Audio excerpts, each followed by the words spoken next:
When we landed in Toronto, we got ourselves a car and headed to Ottawa.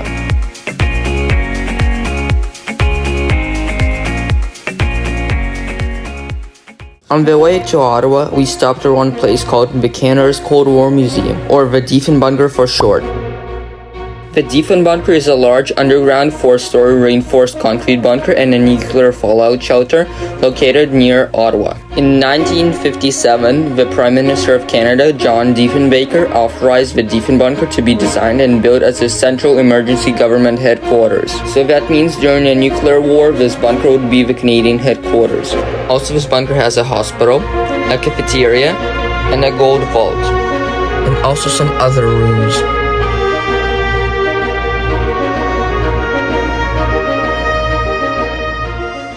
After the Diefenbunker, we headed to the center of Ottawa to see the Parliament of Canada. But sadly, the Parliament was closed for tours, so we just walked around and took some pictures.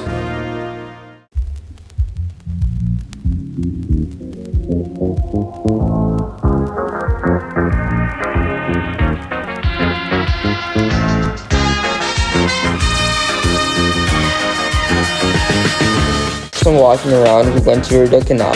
It is a 202-kilometer canal that links the Ottawa River and Kingston. Construction of the canal began in 1826 and ended in 1832. It was built to provide a secure supply route from Montreal to Kingston. Today, it's not in use anymore, but it's in the UNESCO World Heritage List. After the Rideau Canal, we went to the Canada Aviation and Space Museum.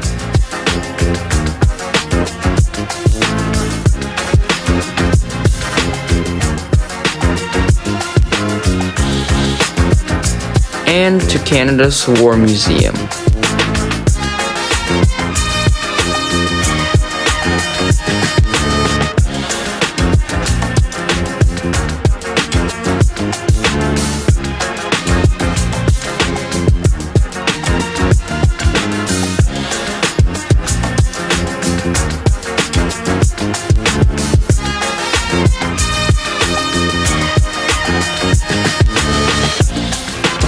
After Ottawa, we headed to Montreal.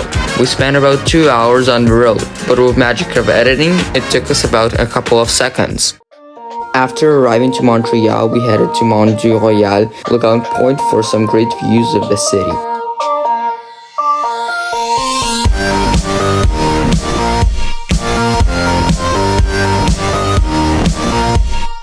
After the lookout point, we headed to the downtown of Montreal to see the Notre Dame Basilica. But sadly, my camera died and I couldn't film the inside, so here's some pictures from the internet. On the next day, we headed up the St. Lawrence River to visit Quebec City.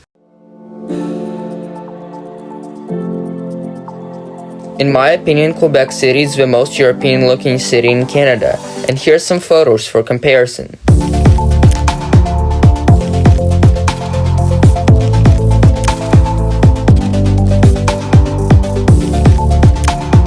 Quebec City is already a beautiful city, but it becomes even more beautiful at night.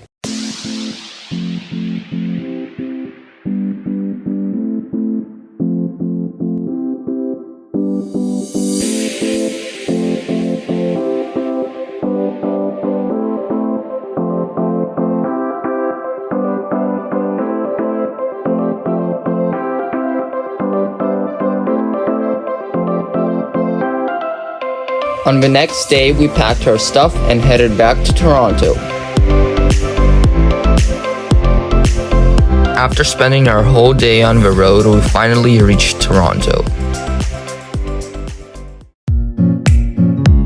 On the next day, we visited the CN Tower. The CN Tower is a communication and observation tower in Toronto. It was built in 1976 and became the world's tallest building, standing 553 meters tall.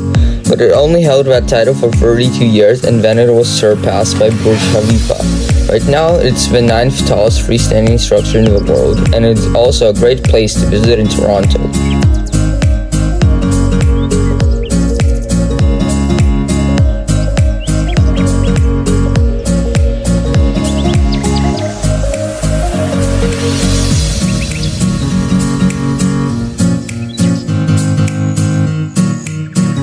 And that was it for my Canada vlog. See you later.